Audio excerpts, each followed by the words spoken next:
उनकी हम आज ये राशियां डीबीटी के माध्यम से सर उनके खातों में डलवाएंगे भी। और सर यदि आपकी अनुमति हो तो हम सबसे पहले आपसे अनुरोध करेंगे कि सेवा विभाग का बटन दबाकर सर आप इसमें शुभारंभ करें सर, वितरण करें।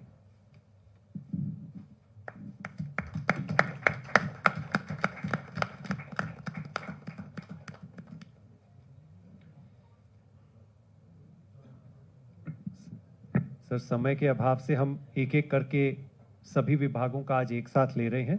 अगला हरियाणा परिवार सुरक्षा न्यास, ये वित्त विभाग के तहत सर दयालु योजना है। इसमें भी हम आपसे अनुरोध करेंगे कि बटन दबाकर आप लाभार्थियों को ये वितरण करें सर।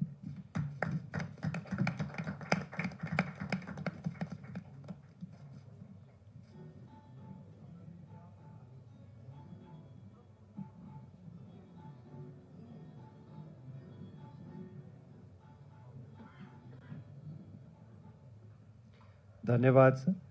अगला सेवा विभाग का ही एक और स्कीम है सर, दीनदयाल लाडो लक्ष्मी योजना। इसके तहत भी अब हम आपसे अनुरोध करेंगे कि आप बटन दबाकर राशि वितरण कृपया सर करें।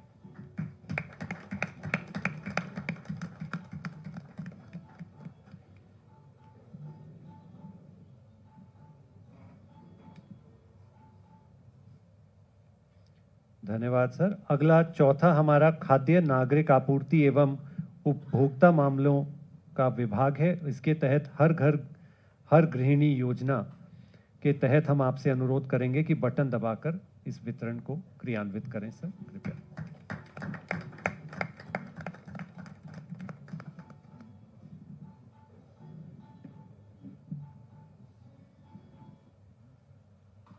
और अंत में मैं अनुरोध करूंगा माननीय मुख्यमंत्री जी से कि कृषि और किसान कल्याण विभाग के तहत ढेंचा एवं मूंग को बढ़ावा देने की योजना के तहत जो हमारे वितरण आज होना है सर, उसके लिए आप कृपया बटन दबाकर इसे क्रियान्वित करें सर।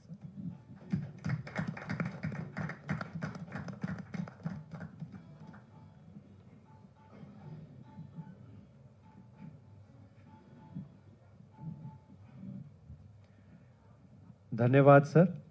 अब मैं माननीय मुख्यमंत्री जी से अनुरोध करूंगा कि सर आप कृपया अपना संबोधन हमें देकर और सभी प्रेस के साथियों को आज के लाभार्थियों के राशि के बारे में और योजनाओं के बारे में सर कृपया मार्गदर्शन दें और बताएं सर। धन्यवाद। थैंक यू मित्रों, जैसा कि आप सब जानते हैं कि हर महीने जो हमारे लाभार्थी हैं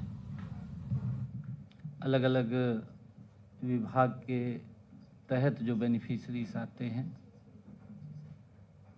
उनको हर 10 तारीख को बटन दबा करके उनके खाते में लाभ पहुंचाया जाता है। आज के इस जो बेनिफिशरीज योजनाओं का लाभ है, इस मौके पर हमारे अरुण गुप्ता जी, सभी हमारे अधिकारीगण, पत्रकार एवं छायाकार मित्रों, जैसा मैंने कहा भी है कि हर महीने जो हमारे बेनिफिशरीज हैं उनको योजनाओं का लाभ पहुंचता है। उसी कड़ी में आज हमने लाडो लक्ष्मी योजना की 10वीं किस्त आज जारी की है। सरकार का जो कमिटमेंट है, सरकार संकल्प है, आदरणीय मोदी जी के नेतृत्व में हमारी वो सरकार उसको पूरा कर रही है। मुझे खुशी है कि इस योजना के तहत लगभग 10 लाख हमारी लाभार्थी बहन बेटी उनके खातों में आज 209 करोड़ 62 लाख रुपए की राशि डाली गई है। इसे मिलाकर के अब तक 10 किस्तों में 2042 लाख 242 करोड़ 31 लाख रुपए की राशि ये डाली जा चुकी है। 2042 करोड़ 31 लाख रुपए की राशि आज ये डाली जा चुकी है। मैं ये भी बताना चाहूँगा कि इस योजना को हमने पहले ही बजट के अंदर महिलाओं के लिए पैसा सुरक्षित किया था 5,000 करोड़ रुपए का। लगातार निरंतर बहनों के खाते में ये किस्त जा रही है। 25 सितंबर को दीनदयाल लाडो लक्ष्मी योजना की हमने पंडित दीनदयाल जी उपाध्याय उनके 109वें जन्मदिन के अवसर पर इसको हमने शुरू किया था। साथियों, पंडित दीनदयाल उपाध्याय जी के आगामी जन्म दिवस पर यह आय सीमा 1 लाख रुपए से बढ़ा करके 1,80,000 रुपए की जाएगी। ये भी हमने कहा था, उसका हमने बजट का भी उसके अंदर प्रावधान किया था। चालू वित्त वर्ष में बजट लाडो लक्ष्मी योजना के लिए हमने 6,500 करोड़ रुपए का प्रावधान उसमें किया था और हमने कहा था कि पंडित दीनदयाल उपाध्याय जी के जन्मदिन पर इस आय सीमा को बढ़ाया जाएगा। आज मैं ये बात कहता भी हूँ उन महिलाओं से, उन परिवारों से कि जो परिवार 1,80,000 रुपए की आय सीमा में आते हैं, वे इस योजना के लिए सितंबर में फार्म भर सकेंगे। और एक बात और स्पष्ट करना चाहता हूं, लाडो लक्ष्मी योजना के लिए जो लाभपात्र हमारी बहनें हैं, उनका अन्य किसी प्रकार का बेनिफिट नहीं रोका जाएगा। ये स्पष्ट रूप से मैं कहना चाहता हूं, क्योंकि मैंने पिछली बार भी इस बात के बारे में कहा था। बहुत सारे कुछ लोग उसको गुमराह करने का काम करते हैं कि ये बेनिफिट कट जाएगा, वो कट जाएगा। मेरे को कल कुछ पंजाब के लोग मिले थे, उन्होंने मेरे को बताया कि उत्थे जिहड़ी योजना शुरू की गई माया धियां बेनीफिट योजना, वो शुरू की गई सी।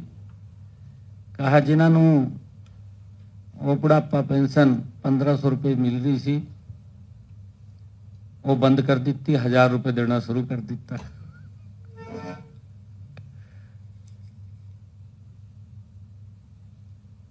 साथियों, जैसा मैंने कहा भी है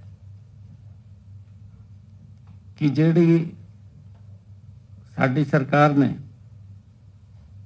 इहदे नॉर्म तय कीते ने, उस नॉर्म ते असी महिलावां नूं लाभ देने का काम कर रहे हैं। मैं ये भी कहना चाहूँगा कि किसी भी बहन का जो उसको अन्य बेनिफिट मिल रहा है, वो नहीं रोका जाएगा। इसी कड़ी में सामाजिक सुरक्षा पेंशन जो आज 15 हमारी सामाजिक सुरक्षा पेंशन योजनाओं के तहत 1,124 करोड़ 94 लाख रुपए की राशि हमारे जो 34,978 लाभार्थियों के बेनिफिशरीज के खाते में डाली गई है। इनमें वृद्धा पेंशन, सम्मान भत्ता, दिव्यांग भत्ता और अन्य सामाजिक सुरक्षा पेंशनें शामिल हैं। हमने व्यवस्था को परिवर्तन करते हुए प्रोएक्टिव मोड में इसको लागू किया है। किसी भी बुजुर्ग को दफ्तरों के चक्कर नहीं काटने पड़ते। किसी बुजुर्ग को कहीं किसी के पास नहीं जाना पड़ता, ये सीधा प्रोएक्टिव मोड में उसकी पेंशन बनती है जब वो 60 वर्ष का हो जाता है। 60 वर्ष के बाद परिवार पहचान पत्र डेटाबेस के आधार पर उसकी अगर पात्रता होती है तो स्वयं निर्धारित वो उस पात्र नागरिक को बिना किसी के दरवाजे पे जाए, बिना आवेदन किए, घर बैठे ही उसकी पेंशन बन करके उसको लाभ मिलना शुरू हो जाता है। डायरेक्ट बेनिफिट ट्रांसफर के माध्यम से किया जा रहा यह भुगतान हमारी पारदर्शिता और सुशासन के प्रति हमारी सरकार की अटूट प्रतिबद्धता है।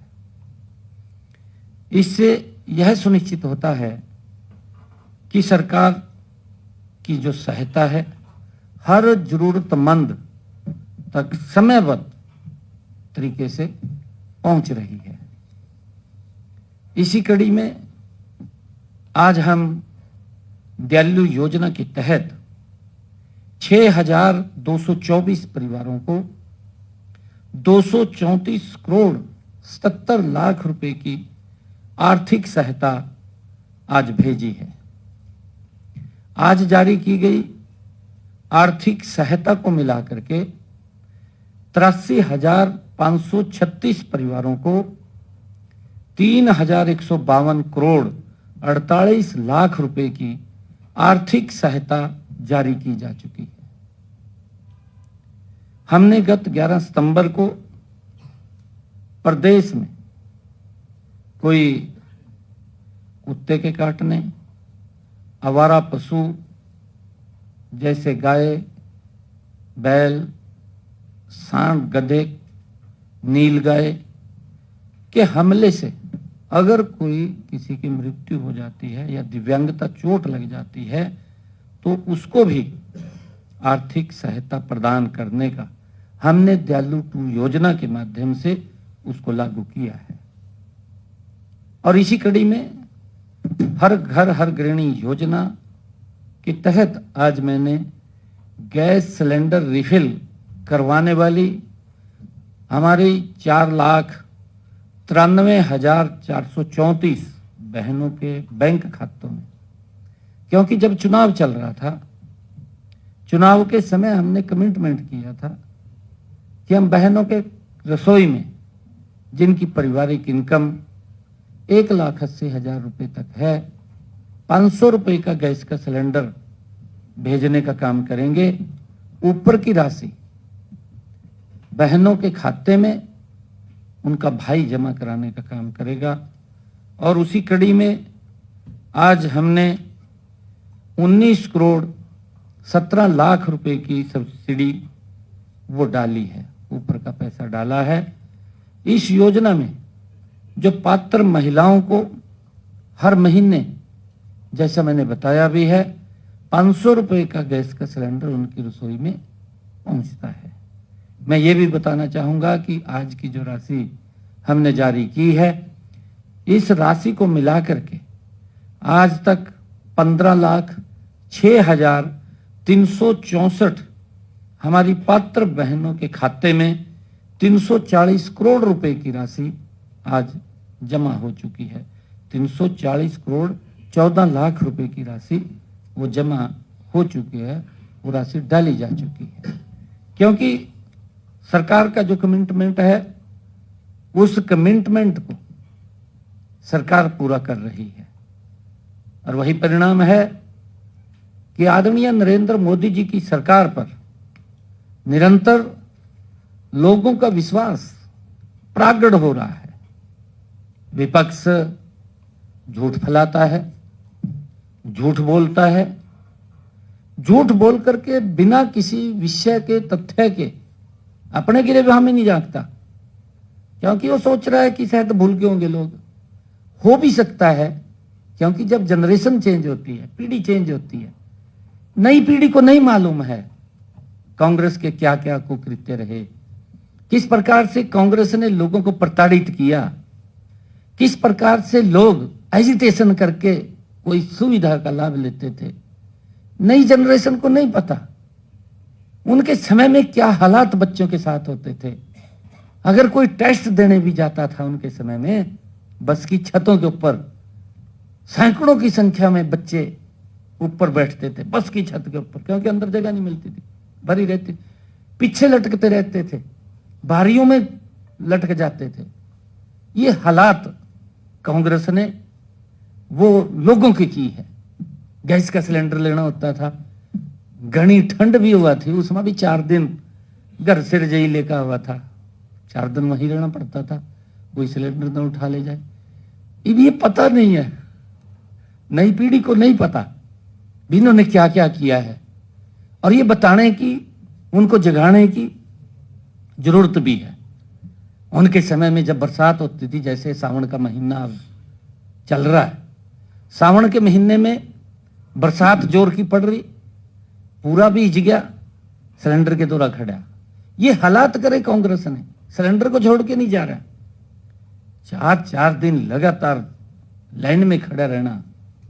ये प्रताड़ित किया लोगों को, कांग्रेस को तभी बाहर किया, परंतु हमारी नई जनरेशन को नहीं मालूम है, वो छोटे थे उस टाइम, उनको शायद नहीं मालूम भी ये अत्याचार भी कांग्रेस ने किए हैं, जिनकी कोई पराकाष्ठा नहीं रही थी। हदें पार की हैं कांग्रेस ने, क्योंकि उनके बुजुर्ग जानते हैं, क्योंकि उन्होंने भुगता है। और नई पीढ़ी को बताना कांग्रेस के उस दृश्य को, हम सब की जिम्मेवारी भी है। आदरणीय नरेंद्र मोदी जी तो लोगों को लाभ पहुंचाने का घर बैठे ही काम कर रहे हैं। आप देख रहे हैं कि आज भी कहीं बेनिफिशरीज को अलग अलग विभाग के सीधा उनके खाते में लाभ पहुंचाया जाता है। और साथियों, इसी कड़ी के अंदर हरित खाद को बढ़ावा देने के लिए मैंने 13,237 किसानों के खाते में 7 करोड़ रुपए की राशि आज डाली है। यह राशि खरीफ 2026-27 70,000 एकड़ क्षेत्र में, जो हरित खाद की मैंने बात किया है, ढैंचा, मूंग को हरित खाद के रूप में अपनाने के लिए यह जारी की गई है। राज्य में फसल विविधीकरण एवं जल संरक्षण को बढ़ावा देने के लिए यह पहल की गई है। इस पहल का मुख्य उद्देश्य मृदा स्वास्थ्य में सुधार, मिट्टी में नाइट्रोजन एवं जैविक पदार्थों की मात्रा में वृद्धि, जल धारण क्षमता में वृद्धि तथा किसानों की रासायनिक उर्वरकता पर निर्भरता को कम करना है। इसका ये उद्देश्य है। किसानों को हरित खाद की खेती अपनाने के लिए प्रोत्साहित करने के लिए पात्र किसानों के 1,000 रुपये प्रति एकड़ की दर से प्रोत्साहन राशि प्रदान की जाती है। और साथियों, किसानों का पंजीकरण मेरा फसल मेरा ब्यौरा पोर्टल के माध्यम से किया जाता है तथा निर्धारित प्रक्रिया के अनुसार फसल का सत्यापन किया जाता है। खरीफ 2026 के दौरान 5,844 किसानों द्वारा 36,670 एकड़ क्षेत्र में ढैंचा की खेती का सत्यापन हुआ है। इसी प्रकार 7,393 किसानों द्वारा 33,330 एकड़ क्षेत्र में मूंग एवं अन्य साथियों हरित खाद फसलों की खेती का सत्यापन हुआ है। और साथियों, इसी प्रकार खरीफ 2026 के दौरान कुल 13,237 किसानों द्वारा 70,000 एकड़ में हरित खाद फसलों का सत्यापन हुआ है। साथियों, मैं बताना चाहूंगा कि आज इसी प्रकार मैंने विभिन्न 19 योजनाओं के 50,04,873 लाभ पात्रों के बैंक खातों में 1595 करोड़ 50 लाख रुपए की राशि वो डाली है। साथियों, मैं आपके माध्यम से, क्योंकि अभी कुछ कार्यक्रम भी चल रहे हैं, आदरणीय प्रधानमंत्री जी ने जो 14 अगस्त को विभाजन विभीषिका स्मृति दिवस वो मनाया जाता है, उस कड़ी में, क्योंकि जो आजादी मिली, आदरणीय प्रधानमंत्री जी ने कहा है कि आजादी हमें जो हंसते खेलते मिली है, परंतु उसने बड़ा दुख भी दिया है। लाखों लोगों को उन्होंने विस्थापित कर दिया, उनको घर छोड़ने पे मजबूर कर दिया, और वो अपना कारोबार, अपना घर, अपनी जमीन, अपने बाग बगीचे छोड़ करके झुंगियों में रहना मजबूर कर दिया। वो 14 अगस्त की काली रात, आदरणीय प्रधानमंत्री जी का मानना है कि हमें इसको विभाजन विभीषिका दिवस उन ऐसे असंख्य महिलाओं, बुजुर्गों, युवाओं, बहुत सारे बच्चे उस भीड़ के अंदर अपनी मां से गुम हो गए, मां की आवाज बच्चे तक नहीं पहुंच पाई। बहुत सारी बेटियों के साथ क्या दुराचार हुआ उस समय के अंदर। कई परिवारों ने बेटियों को मार डाला अपनी इज्जत बचाने के लिए।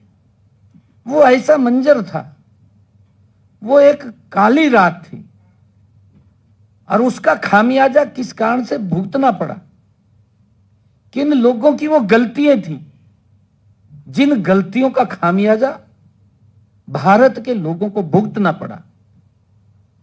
आदरणीय प्रधानमंत्री जी ने कहा 15 अगस्त को हम स्वतंत्रता तो हर्षोल्लास के साथ मनाते हैं, परंतु 14 अगस्त को उस विभाजन विभीषिका को भी उन ऐसे असंख्य लोगों को जिन्होंने अपने को खोया, जिन्होंने अपने परिवार को खोया, जिन्होंने अपने कारोबार को खोया, उनको भी ये याद करने का दिन है। और विभाजन विभीषिका स्मृति दिवस 14 अगस्त को राज्य स्तर का जो कार्यक्रम होगा वो गुरुग्राम में होगा, और हर जिला के ऊपर 14 अगस्त शाम को कार्यक्रम भी अलग अलग आयोजित पार्टी के द्वारा किए जाएंगे। उसी कड़ी में आदरणीय प्रधानमंत्री जी ने जो हमारा हर घर तिरंगा अभियान कि तिरंगे का सम्मान, वो साथियों उन्होंने जब आजादी के 75 वर्ष अमृत काल का दौर चल रहा था, उस समय आदरणीय प्रधानमंत्री जी ने ये बात कही थी कि तिरंगा हर घर हर गली में हमें वो फहराना चाहिए, उसमें हमें यात्राएं निकालनी चाहिए, मोटरसाइकिल यात्राएं निकालनी चाहिए, पैदल यात्राएं निकालनी चाहिए, हर व्यक्ति को अपने प्रतिष्ठान पर तिरंगा फहराना चाहिए, हर व्यक्ति को अपने घर पर तिरंगा फहराना चाहिए। तिरंगे का सम्मान भी उतना जरूरी है, क्योंकि तिरंगे में हमारे उन असंख्य क्रांतिकारी वीरों की वो बलिदान छिपा है, जिनके कारण आज हम इस खुली हवा में सांस ले रहे हैं। आदरणीय प्रधानमंत्री जी का वो आह्वान आज जन आंदोलन बन चुका है। मुझे खुशी है कि 9 तारीख से यह अभियान शुरू हुआ। हम देख रहे हैं नारनौल के अंदर लाखों की संख्या में यूथ तिरंगा हाथों में लेकर के भारत माता के जयघोष के नारों के साथ, वंदे मातरम के जो जयघोष के साथ उन्होंने मैराथन किया। ये मेरे लिए बड़ी खुशी की बात है। आज भी मेरा तिरंगा यात्रा का कार्यक्रम कुरुक्षेत्र में है। हर रोज हमारा मंत्रीगण, हमारे विधायकगण, पार्टी के हमारे सभी सदस्यगण सभी दलों को साथ लेकर के, क्योंकि ये एक दल का विषय नहीं है। प्रधानमंत्री जी ने कि सभी ने मिलकर के तिरंगे को फहराना भी चाहिए, तिरंगे के सम्मान में हमने चलना चाहिए। भारतीय जनता पार्टी ने 9 तारीख से लेकर के ये 17 तारीख तक तिरंगा यात्राएं, हमारे वो क्रांतिकारी वीर, वो शहीद जिन्होंने इस देश की आजादी, इस देश की रक्षा सुरक्षा के लिए अपने प्राणों को न्यौछावर किया है, ऐसे सब उनके जो वहां पर प्रतिमाएं लगी हुई हैं, ये यात्राएं रास्ते में जहां से रूट बनेगा, ये वहां तक उनको प्रणाम करते हुए, उनको सलाम करते हुए वो जाएंगी। ये पार्टी ने बड़ा कार्यक्रम आयोजित किया है, 9 तारीख से वो चल रहा है। और आदरणीय प्रधानमंत्री जी का जो उन्होंने आह्वान किया था, आज वो एक जन आंदोलन बन चुका है। आज हर घर के अंदर तिरंगा, हर प्रतिष्ठान पर तिरंगा, ये हम सबकी जिम्मेवारी भी है और उसका सम्मान भी हम, जितना हमारे लिए तिरंगे का सम्मान है हमारे दिल में, उसको उस सम्मान के साथ हमें रखना चाहिए, फहराना चाहिए। इतना ही मैंने आज कहना था। थैंक यू, धन्यवाद।